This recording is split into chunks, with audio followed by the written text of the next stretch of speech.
Assalamualaikum warahmatullahi wabarakatuh. Alhamdulillah Alhamdulillahilladzi hadana li hadza wa ma kunna linahtadiya laula an hadana Allah. Wa asyhadu an la ilaha illallah wahdahu la syarika lah. Wa asyhadu anna sayyidana wa nabiyyana Muhammadan abduhu wa rasuluhu la nabiyya ba'dah. Allahumma salli wa sallim wa barik ala abdika wa rasulik sayyidina Muhammadin wa ala alihi wa sahbihi wa man wala, amma ba'd. Faqad qala Allah ta'ala fil Qur'anil Karim wa huwa asdaqul qailin, a'udzu billahi minasy syaithanir rajim. Innal ladzina amanu wa 'amilus solihati ulaika hum khairul bariyah jazaohum 'inda rabbihim jannatu 'adnin tajri min tahtihal anharu khalidina fiha abada radiyallahu 'anhum wa radu 'anhu dzalika liman khasyiya rabbah. Shadaqallahul azim wa sadaqa wa ballagha rasuluhun nabiyyul habibul karim wa nahnu ala dzalika minasy syahidin wasyakirin walhamdulillahi rabbil alamin. Subhanaka la ilma lana illa ma 'allamtana innaka antal alimul hakim. Rabbana iftah bainana wa bain qaumina bil haqqi wa anta khairul fatihin. Ma'asyiral muslimin wal muslimat, hadirin hadirat jamaah masjid Jami' Baitul Izzah yang dirahmati Allah. Bagaimana kabarnya, semuanya sehat? Alhamdulillahirabbil alamin. Semoga Allah Ta'ala menimpakan kepada kita semua kesehatan, kekuatan untuk menghadapi satu bulan yang agung, yaitu bulan Ramadan. Namun sebelumnya perlu kita ketahui bahwa di bulan ini Rasulullah SAW pernah ditanya oleh Usamah bin Zaid tentang Rasulullah SAW dalam riwayat Bukhari berpuasa penuh di bulan Sya'ban tanpa henti. Kalau Muslim riwayatnya tidak semua, tapi hanya beberapa hari yang tidak puasa. Ya Rasulullah, kenapa anda puasa di bulan Sya'ban melebihi bulan yang lain? Ada bulan Rajab, ada bulan Dzulhijjah, Muharram yang disebut dengan Ashhurul Hurum, tetapi kenapa di bulan ini engkau berpuasa melebihi dari bulan yang lain? Kata beliau, di bulan ini orang-orang banyak yang lalai. Di bulan Sya'ban orang banyak yang lalai. Buktinya apa? Buktinya di bulan ini ada 3 peristiwa yang mesti kita ingat, yang kadang-kadang orang lalai terhadap 3 peristiwa ini. Padahal 3 peristiwa ini adalah peristiwa yang besar yang patut kita ingat. Yang pertama adalah di bulan ini Sya'ban terjadinya pengalihan kiblat dari Baitul Maqdis ke Baitul Haram, Ka'bah. Ini adalah peristiwa besar. Sebagaimana Allah berfirman dalam surah Al-Baqarah, qad nara taqalluba wajhika fis sama. Rasulullah SAW ketika masuk ke Madinah, Allah Ta'ala perintahkan kepada beliau untuk menghadap ke arah Baitul Maqdis selama 16 bulan, sebagian 17 bulan. Dan ketika itu orang-orang Yahudi sangat senang, gembira ria mereka. Kenapa? Karena Baitul Maqdis adalah kiblatnya mereka. orang Yahud dan Nasrani berkiblat ke Baitul Maqdis. Tetapi Rasulullah sangat mencintai Ka'bah Baitullah, sehingga setiap hari berdoa, ya Allah, alihkanlah kiblat Baitul Maqdis ke arah Ka'bah. Itu setiap waktu berdoa. Dan bahkan Rasulullah pun setiap hari melihat ke arah langit, menunggu kapan wahyu datang untuk mengalihkan arah kiblat. Bayangkan, saking Rasul senangnya, beliau lebih senang kiblatnya Ibrahim, yaitu Ka'bah. Hingga akhirnya turunlah ayat, qad nara taqalluba wajhika fis sama' falanuwalliyannaka qiblatan tardaha. Karena Nabi setiap hari melihat ke arah langit menunggu wahyu, akhirnya apa kata Allah? Falanuwalliyannaka qiblatan tardaha. Maka kami akan arahkan, palingkan wajahmu, arah kiblatmu ke arah kiblat yang kau ridhoi, yang kau sukai. Kemudian Allah mengatakan, fawalli wajhaka syatral masjidil haram. Palingkanlah wajahmu ke arah kiblat. Ini terjadi di bulan Sya'ban. Sebagian mengatakan persis di malam Selasa nisfu Sya'ban. Yang kedua, di bulan ini yang perlu kita ingat, anjuran tentang membaca salawat kepada Rasulullah SAW. Ada ayat yang masyhur kita kenal, innallaha wa malaikatahu yusalluna 'alan nabi ya ayyuhalladzina amanu sallu 'alaihi wa sallimu taslima. Allah bersalawat, malaikat juga sama. Kita sebagai orang beriman, sallu 'alaihi wa sallimu taslima. Ayat ini pun menurut Al-Qurtubi dalam kitabnya bahwa terjadi di bulan Sya'ban. Makanya kita dianjurkan di bulan ini banyak-banyak membaca sholawat. Karena Nabi mengatakan dalam hadisnya, meskipun dhaif, kata beliau, wa Sya'ban syahri, Sya'ban itu bulanku. Bulanku artinya perbanyak di bulan ini membaca sholawat. Dan terakhir, di bulan ini adalah disetorkannya semua amal. Rasul mengatakan di bulan ini banyak yang lalai, dan di bulan ini pun akan disetorkan seluruh amal-amal hamba-hamba Allah Ta'ala. Ada amal yang disetorkan seminggu 2 kali, yaitu Senin dan Kamis. Makanya sunnah kita berpuasa di hari itu. Ada juga amal yang disetorkan setiap hari, pagi dan sore. Dan ada juga amal yang akan disetorkan setiap setahun sekali. Dan alhamdulillah kemarin kita sudah melaksanakan malam nisfu Sya'ban. Insyaallah saya yakin kebanyakan warga Arafah kebanyakan mengamalkan atau mengisi malam nisfu Sya'ban dengan beraneka macam ibadah. Di antaranya ada yang baca Al-Qur'an, ada yang baca zikir, membaca doa, dan yang paling masyhur membaca surat Yasin 3 kali. Alhamdulillah. Jamaah rahimakumullah, sekarang kita akan mengkaji kajian kita atau melanjutkan kajian kita sebelumnya, yaitu surah Al-Bayyinah akhir. Silakan dibuka. Tapi insyaallah semuanya hafal surat ini. Allah berfirman, innal ladzina amanu wa 'amilus solihati ulaika hum khairul bariyah.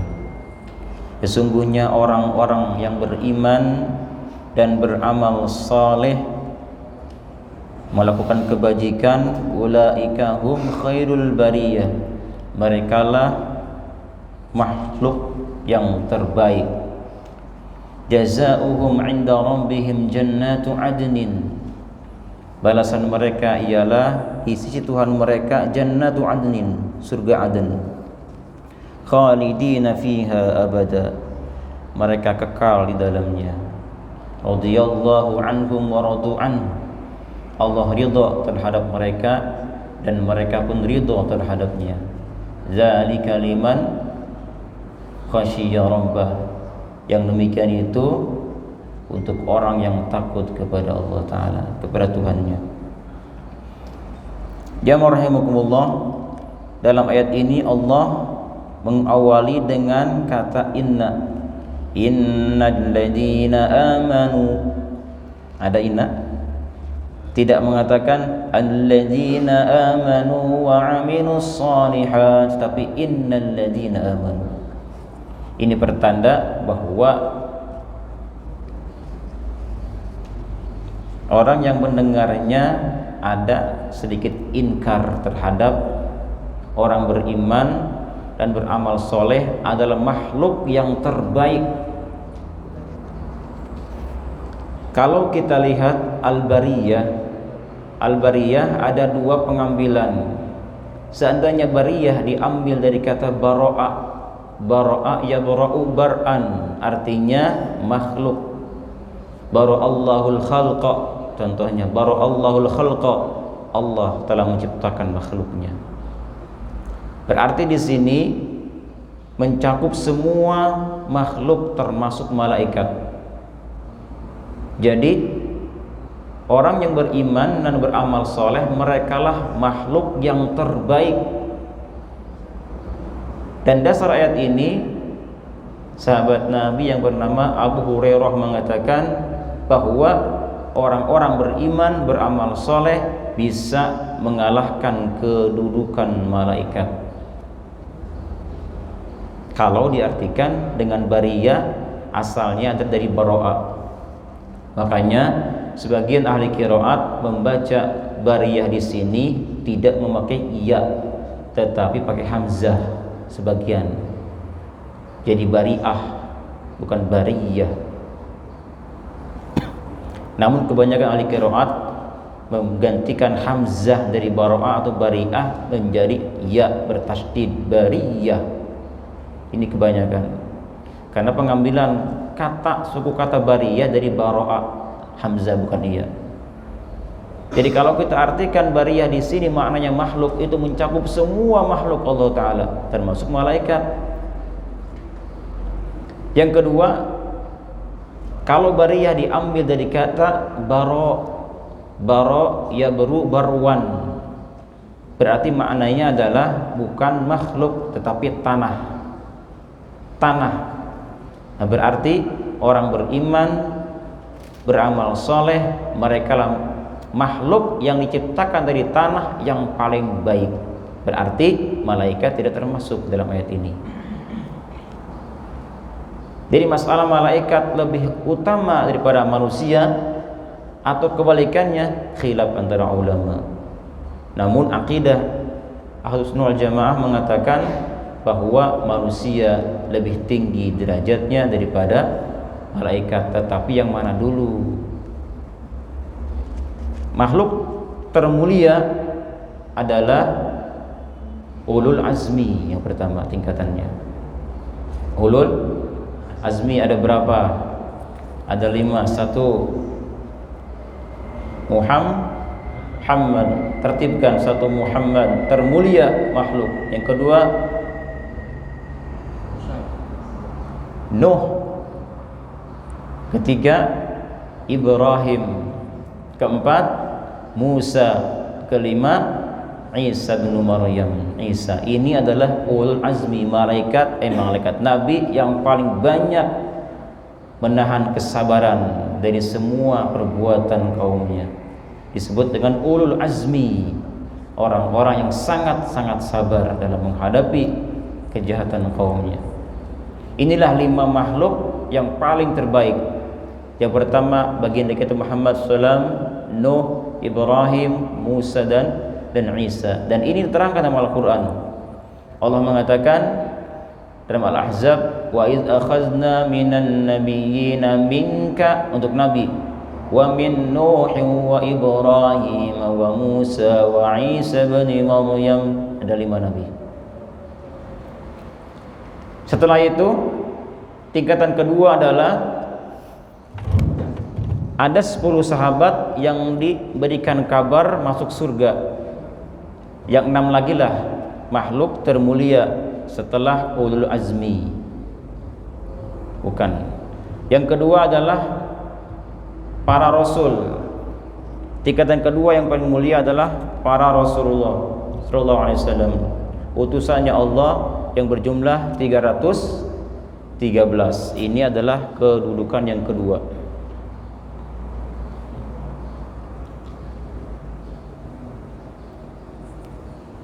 Yang ketiga adalah para nabi. Yang jumlahnya berapa? Semua nabi ada 124.000. Diambil 313, berapa sisanya? Berapa sisanya? 124.000 diambil 313, berapa sisanya? Sekian aja. Nah, itulah makhluk yang paling mulia nomor 3.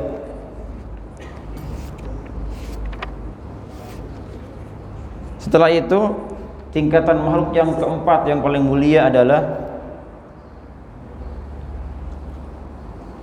kepala-kepala malaikat yang 4. Yang pertama Jibril.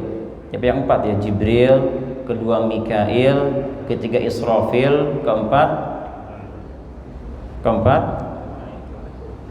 Israil atau Azrail, sama saja. Israil ini adalah malaikat yang 4, disebut dengan ru'asaul malaikah. Kepala malaikat yang 4 ini adalah kedudukannya keempat setelah Nabi, Rasul, ulul azmi, Rasul, Nabi, baru mereka.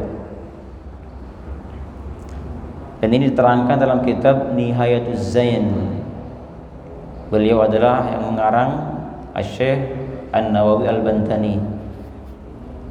Kemudian yang kelima adalah para sahabat-sahabat Nabi. Setelah 4 malaikat tadi, baru sahabat Nabi yang nomor 4, yang 4 khalifah. Pertama Abu Bakar, kedua Umar, ketiga Utsman, keempat Ali bin Abi Thalib. Dilanjutkan dengan siapa? Dilanjutkan dengan 6 sahabat yang diberikan kabar bahwa mereka adalah masuk surga. Yang pertama Talhah bin Ubaidillah, Zubair bin Awwam, Abdurrahman bin Auf, Sa'ad bin Abi Waqqas, Sa'id, Abu Ubaidah, dan Amir Al-Jarrah. Ada 10 yang diberikan kabar mereka masuk surga. Ini tingkatan nomor 5. Setelah itu siapa? Baru malaikat-malaikat yang lain-lainnya.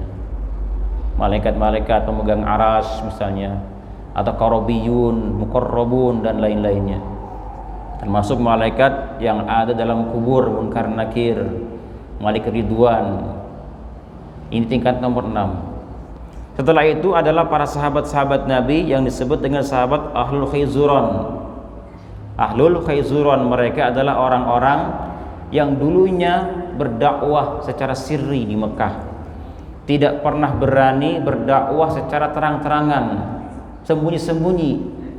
Maka tatkala Umar bin Khattab masuk Islam, kata Umar apa? Kata Umar, "Ya Rasulullah, la yu'badullah ba'dal yaumi sirra." Mulai hari ini kita tidak boleh menyembah Allah secara sembunyi-sembunyi. Jangan takut, kata Umar bin Khattab. Mari kita keluar. Kita tampakkan ibadah kita kepada Allah Ta'ala di depan mata mereka, karena kita sudah mencapai 40 orang. Ketika mereka sembunyi, tidak beribadah secara terang-terangan, itu disebut dengan tanah atau tempat Khayzuran. Jumlah mereka ada 40 orang. Dan baris terdepan adalah Umar dan Hamzah. Nah, inilah tingkatan sahabat nomor 6 yang paling mulia, ahlul khayzuron. Berikutnya yang nomor berapa? 7 adalah ahlu Badar, para sahabat yang pernah terlibat dalam perang Badar. Berapa jumlah mereka? Ada 313 orang. Musuhnya berapa? 1000 kafir Quraisy. 300 lawan 1000.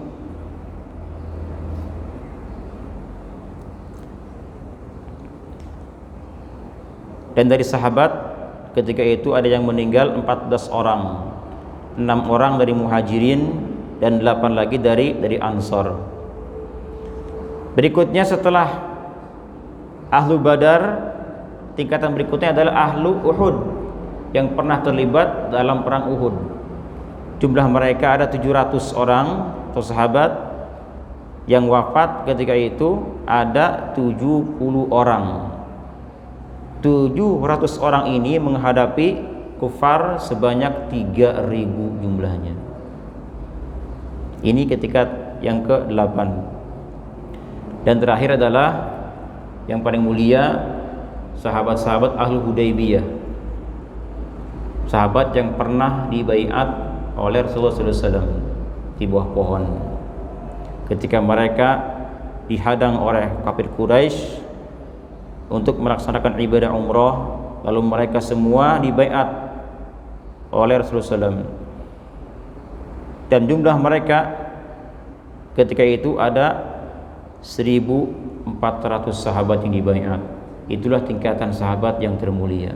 Setelah itu baru nanti para aulia-aulia, orang salihin, mungkin termasuk juga warga Arafah ya. Semoga kita ini termasuk orang yang termulia nanti. Amin. Jadi makna di sini adalah orang beriman dan beramal soleh, merekalah khairul bariyah, makhluk yang terbaik pada zamannya atau secara umum. Jadi kalau kita ingin dijadikan sebagai hamba makhluk yang mulia, maka berimanlah dan beramal soleh. Tetapi masalah ini ada sebagian yang menentangnya, bahkan mengatakan bahwa malaikat itu lebih mulia daripada manusia. Jadi Nabi Muhammad SAW itu di bawah derajatnya para malaikat.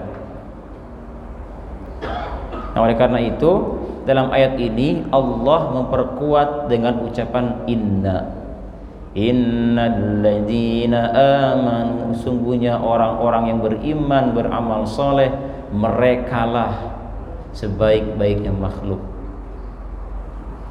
Karena dalam etika berbahasa Arab, kalau kita bicara bahasa Arab, ucapan inna ini tidak boleh langsung diucapkan. Jangan diucapkan kata inna kecuali orang yang diperdengarkannya tidak mempercayai, baru gunakan kata inna. Jika tidak percaya juga, baru ucapkan kata sumpah. 3 tingkatan dalam berbicara etika bahasa Arab. Coba kita lihat Pak, surah Yasin. Dalam surat Yasin yang kita hafal ada ayat menyebutkan wadrib lahum masalan ashabal qaryah, terus iz ja'ahal mursalun, berikutnya ilaihi musnaini fa'azzazna bisalisin faqalu.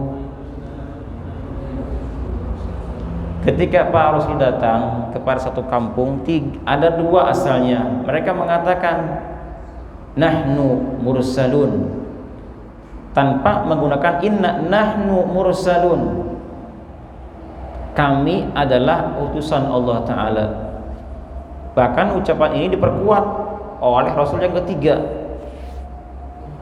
Ketika yang 2 didustakan, maka datang yang ketiga, kami adalah utusan Allah Ta'ala. Tetapi fakadzabuhuma, ketika mereka berdua mengatakan kami adalah Rasul, fakadzabuhuma, justru mereka didustakan. Akhirnya fa'azzazna bitsalis, ditambah diperkuat dengan Rasul yang ketiga. Sampai mereka mengatakan ketika didustakan, nah baru ucapan muncullah kata inna ilaikum mursalun. Ucapan inna ini terjadi ketika mereka didustakan, barulah muncul inna. Misalnya kita ada kabar yang meninggal dunia, wahai fulan, si mata Zaidun misalnya, mata Zaidun, si Zaid telah wafat. Masa? Ada yang percaya kan? Masa mati? Barusan saya ngobrol dengan dia. Nah, berarti tidak percaya. Baru ucapkan inna Zaidan mata. Inna Zaidan mata. Sesungguhnya si Zaid telah mati. Tidak percaya juga, baru berikan sumpah, wallahi inna Zaidan lamata. Demi Allah, sesungguhnya si Zaid lamata, benar-benar telah mati. Inilah etika dalam bicara ketika kita bicara dengan sesama kita. Kita lanjut Pak. Tadi dikatakan inna ilaikum mursalun. Apa ayat berikutnya? Qalu ma antum illa basyarum mithluna. Kekeh tetap tidak percaya. Ma antum illa basyarum mithluna. Kalian hanya manusia biasa saja. Wa ma anzalar rahmanu min syai'. Terus tuh tambah inkar, in antum illa takdzibun. Kalian ini pendusta. Akhirnya apa ayat berikutnya?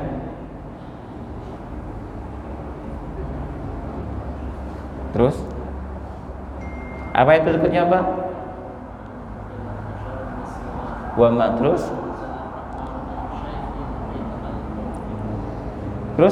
qalu rabbuna ya'lamu inna ilaikum la mursalun. Ada la di sini penguat lagi.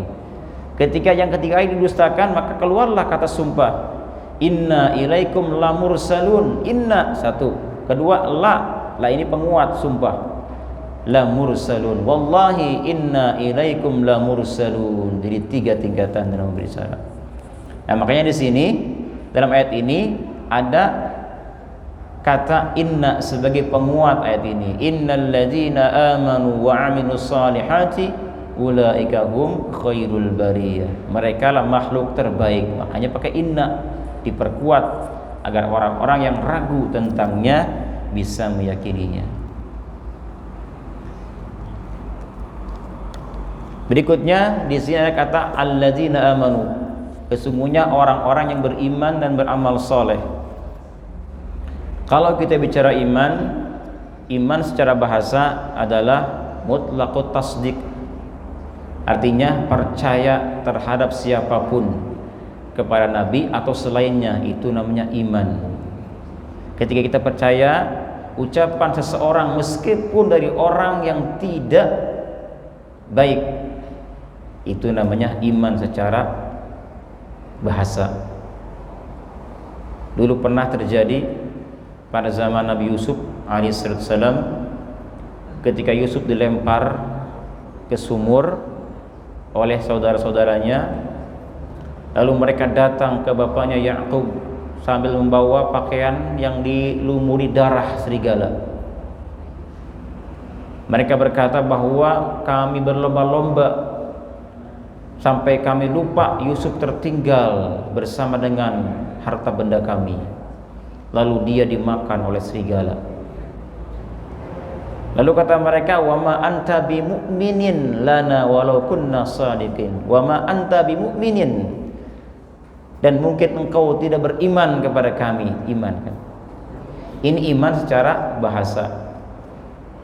Tetapi kalau iman secara syar'i ialah iman percaya terhadap apapun yang dibawa oleh Rasulullah sallallahu alaihi wasallam. Imani apapun yang pernah disampaikan oleh Rasulullah sallallahu alaihi wasallam, itu adalah iman.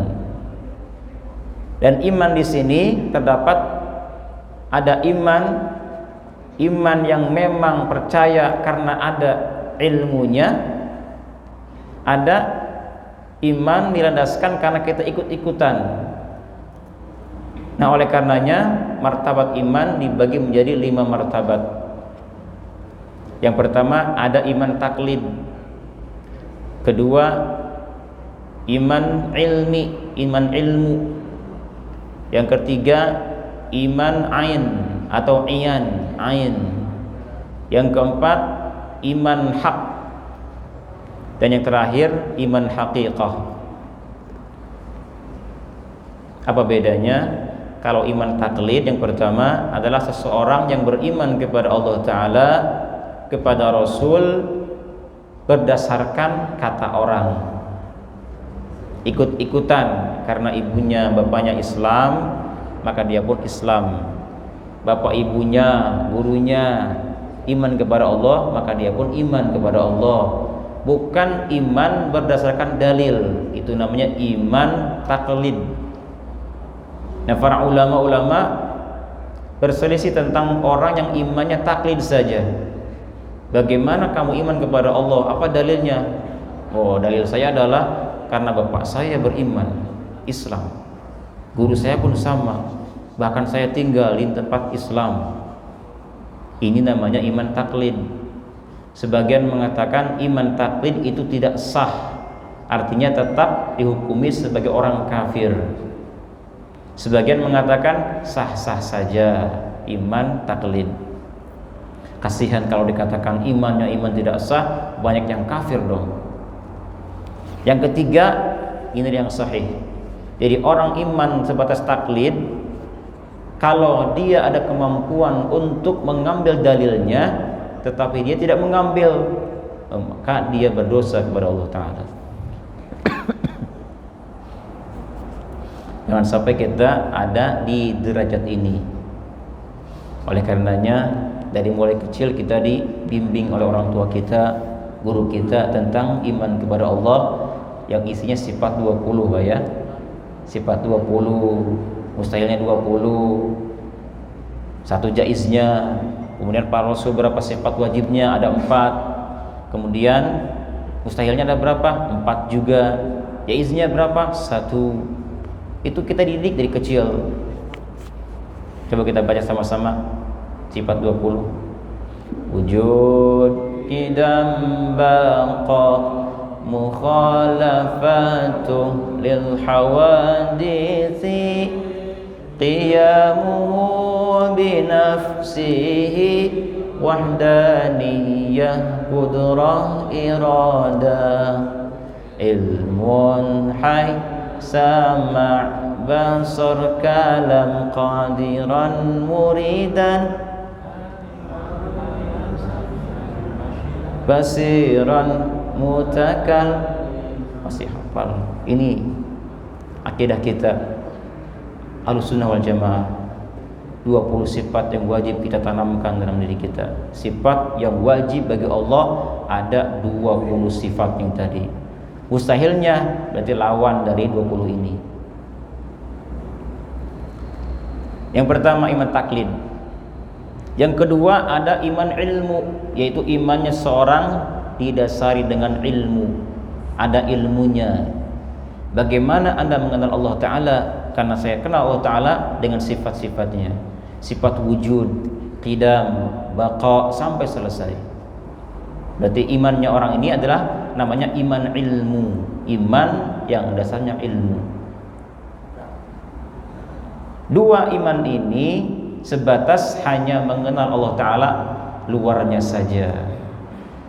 Mereka masih terhijab dari zatnya Allah Ta'ala. Kalau orang iman, meskipun dia imannya iman ilmu, tetapi tidak bisa melihat atau merasakan zatnya Allah Ta'ala, sebatas luarnya saja. Nanti ada tingkat yang ketiga, disebut dengan ilmu atau iman. Iman apa yang ketiga? Iman ain. Ada orang imannya itu sudah tahu dalilnya, kemudian hatinya merasa diawasi oleh Allah Ta'ala. Dimanapun dia berada, dengan siapapun dia bicara, tetap hatinya tidak pernah lepas dari pengawasan Allah Ta'ala. Muraqabah namanya. Setiap saat, apalagi sholat, Allahu Akbar, hati kita diawasi Allah Ta'ala. Apa yang kita rasakan di hati, Allah Maha tahu. Itu setiap saat seperti itu, tidak pernah lepas Allah Ta'ala dari hatinya. Jadi hatinya merasa diawasi. Itulah dengan disebut dengan iman ain. Dengan seperti itu iman kita rasakan, hati kita Bapak nanti rasakan sendiri. Ada apa yang kita rasakan? Kita nanti merasa malu ketika sholat, malu. Hati saya lihat Allah Ta'ala. Malu kita baca Al-Quran, berbicara dengan orang. Jadi semua gerakan, tindakan kita, ucapan kita selalu Allah dan Allah yang melihat kita. Dulu ada sebuah cerita, ada seorang guru, dia pilih kasih terhadap satu muridnya. Ada satu murid yang dia sukai dan dia cintai dibanding yang lainnya, sehingga yang lainnya pun iri kepada si murid ini. Suatu ketika gurunya mencoba, kenapa dia mencintai muridnya itu. Lalu dia suruh semua santrinya untuk membawa pisau dan ayam. Apa tujuannya? Kata gurunya, ayam ini harus kalian potong di tempat yang tidak ada siapa-siapa. Semuanya pergi. Ada yang motong di WC, di mana lagi, di tempat gelap, di atas pohon, beda-beda. Pulang semuanya kembali dengan keadaan ayam sudah terpotong. Terkecuali anak itu tidak memotong ayam. Ketika ditanya, kenapa Anda tidak memotong ayam? Dia mengatakan, karena semua tempat ada Allah Ta'ala.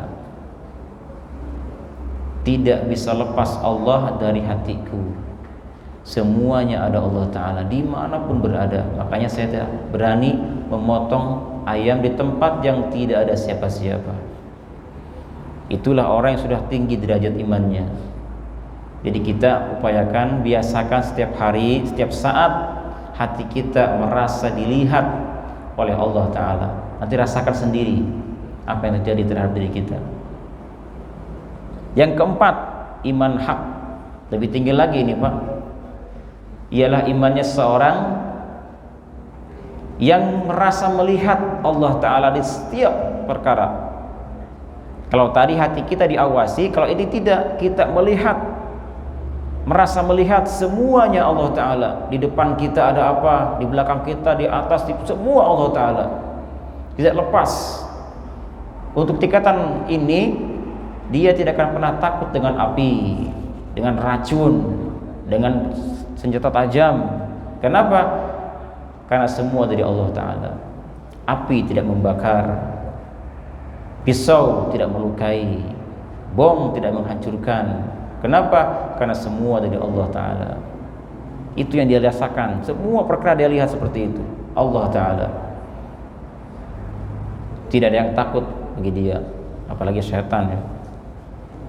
Dia hanya takut kepada Allah Ta'ala. Ini makom yang keempat, namanya iman hak. Dan paling tinggi lagi adalah iman haqiqah. Ialah imannya seorang yang sudah tenggelam di lautan iman dan mabuk cinta kepada Allah Ta'ala.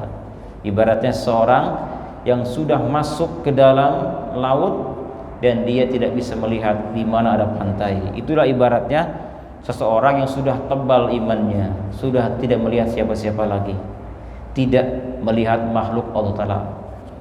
Makanya ada ibarat, ada orang majzub, bukan majnun, majzub. Pernah dengar?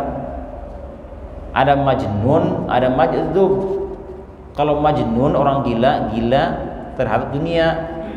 Dia ingin sesuatu yang gak kesampaian, mati gila akhirnya. Jadi orang yang gila terhadap dunia disebut dengan majnun. Tetapi kalau orang gila kepada Allah Ta'ala, itu namanya majzub. Ketika dia melihat ke depan, bukan orang yang dia lihat, Allah Ta'ala. Merasakan itu semuanya. Makanya dia kayak orang gila, zikir tiap saat, gak kenal sama ini itu. Kenapa? Karena sudah tenggelam dalam lautan iman kepada Allah Ta'ala. Nah, inilah 3 tingkatan iman yang paling tinggi, terutama hakikah. Nah, kalau orang sudah masuk ke iman ain, kemudian iman hak, apalagi hakikah, maka dia akan merasakan sesuatu yang berbeda dalam dirinya. Jadi kita tingkatkan lagi iman kita. Kalau dulu kita iman kepada Allah, yakin Allah ada, Allah Maha Esa dan seterusnya, itu sebatas cangkang saja. Upayakan sekarang, mulai hari ini kita azam, kita rasakan hati kita diawasi Allah Ta'ala. Insya Allah dengan iman seperti ini ada namanya mukasyafah nanti, bisa melihat hal-hal yang tidak kita lihat umumnya, disebut dengan mukasyafah arif billah. Dan inilah tingkatan para aulia Allah Ta'ala, seperti itu. Nah, orang beriman dan beramal soleh, mereka lah sebaik-baiknya makhluk. Nah, berikutnya jazaohum inda rabbihim, balasan mereka adalah jannatu adnin. Mereka semua mendapatkan surga Aden. Surga Aden, arti Aden adalah iqamah, tempat tinggalnya adalah surga. Mereka khalidina fiha abada, kekal di dalamnya selama-lamanya, tidak pernah keluar lagi. Kalau orang sudah masuk surga, tidak akan pernah keluar lagi. Radhiyallahu anhum wa radu'an. Allah ridho terhadap mereka dan mereka pun ridho terhadapnya. Kalau seseorang diberikan surga berikut isinya, itu masih dianggap kecil. Yang lebih besar ialah kita mendapat ridho dari Allah Ta'ala. Ini jauh lebih besar daripada mendapatkan surga. Makanya jamaah sekalian, ketika penghuni surga masuk surga, dalam sebuah hadis Allah tanya, Allah panggil penghuni surga. Kata Allah, ya ahlal jannah, wahai penghuni surga. Mereka menjawab serentak, labbaik ya rabbana wa sa'daik. Kata Allah, hal raditum, apakah kalian ridha diberikan surga? Kata Allah. Kata mereka, sangat-sangat ridha, karena engkau tidak pernah memberikan pemberian seperti ini. Kata Allah, ada yang lebih besar daripada itu. Apa itu? Kata Allah, ridwani akbar min dzalik. Keridwanku jauh lebih besar daripada mendapatkan surga dan isinya. Jadi kita cari itulah ridha Allah Ta'ala, karena ridha Allah jauh lebih besar daripada nikmat Allah. Sebagaimana Allah mengatakan dalam Al-Quran At-Taubah, wa'adallahu alladhina amanu wa 'amilus solihati jannat. Allah janjikan kepada orang beriman, beramal soleh, jannat, surga-surga, tajri min tahtihal anhar, khalidina fiha. Kemudian wa masakin thayyibah, diberikan tempat-tempat yang baik, yang bagus. Kemudian Allah mengatakan di sini, wa ridwanum minallahi akbar. Keridwan Allah itu jauh lebih besar daripada nikmatnya, nikmat surga dan isinya. Dan jika kita ingin mendapatkan ridha Allah Ta'ala dalam sebuah hadis, maka jangan pernah kita lupakan zikir pagi sore yang dibaca setiap pagi sore sebanyak 3 kali. Yang insya Allah ketika ada orang membaca zikir ini 3 kali pagi dan sore, maka dia berhak mendapatkan ridhonya Allah Ta'ala. Apa zikirnya? Raditu billahi rabba wa bil islami dina wa bi Muhammadin nabiyan wa rasula. Nah, ini zikirnya nih. Raditu billahi rabba, aku ridha, aku rela Allah sebagai Tuhanku. Wa bil islami dina, Islam sebagai agamaku. Wa bi Muhammadin nabiyyan wa rasula, dan Muhammad sebagai nabi dan rasul. Baca 3 kali pagi dan sore. Orang yang membaca zikir ini 3 kali pagi dan sore, kana lillahi haqqan an yurdiyahu yaumal qiyamah. maka dia berhak mendapatkan ridha dari Allah Ta'ala pada hari kiamat nanti. Semoga kita semua di hari kiamat nanti mendapat ridhonya Allah Ta'ala. Amin. Dan terakhir, zalika liman khasyiya rabbah. Yang demikian tadi itu diberikan kepada siapa? Liman khasyiya rabbah, bagi orang yang hanya takut kepada Allah Ta'ala. Mari kita tutup kajian kita dengan pembacaan Subhanakallahumma wa bihamdika asyhadu an la ilaha illa anta Assalamualaikum warahmatullahi wabarakatuh.